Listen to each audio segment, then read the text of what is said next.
After 3 months నేనైతే ఇంటికి వెళ్తున్నాను అనమాట. ఇంటికి వెళ్తున్నా అంటే నా పుట్టింటికి. సో నాది నా హస్బెండ్ది సేమ్ ఒకే ఊరు అనమాట. సో పెద్దగా నాకు అంత ఇదేమి ఉండదనమాట. ఇంక నేను అటంటే ఇటు తిరుగుతూనే ఉంటాను అనమాట. దానిలో ఏంటి ఫుల్గా సర్దేశారు, ఇదేంటి ఖాళీ అనుకుంటున్నారు. వచ్చేటప్పుడు మా మమ్మీ ఏమన్నా సంచిలో పెడుతుందేమోనని మనం కొంచెం ఒక ఖాళీ సంచి పక్కన పెట్టుకుంటున్నాను అనమాట. ఇంకా మంచిగా అయితే ఆ రోజుకి పులిహోర అయితే కలిపేసుకుంటున్నాను. నేనైతే మార్నింగ్ నైట్ షిఫ్ట్ చేసేసాక పొద్దునైతే స్టార్ట్ అవ్వాలన్నమాట. ఇంకా పొద్దునకు కూడా ఉండేది కాబట్టి పులిహోర అయితే మంచిగా అయితే కలిపేసుకుంటున్నాను అనమాట. ఇంకా మేము ఒక డేకి ఇంటికి వెళ్ళాలంటే ఆల్మోస్ట్ మాకు 7 hours అట్లా 6 hours పడుతుంది. కొంచెం మాకు మధ్యలో అయితే పని ఉంది.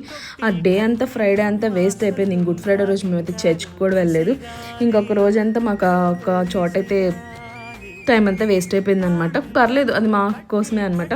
సో ఇంక మంచిగా అయితే పులిహోర అయితే కలిపేసుకున్నాను. నాకైతే చింతపండు పులిహోర అంటే నాకైతే చాలా ఇష్టం అనమాట. ఇంకా నాకైతే ఇది వన్ ఆఫ్ మై ఫేవరెట్ అనమాట.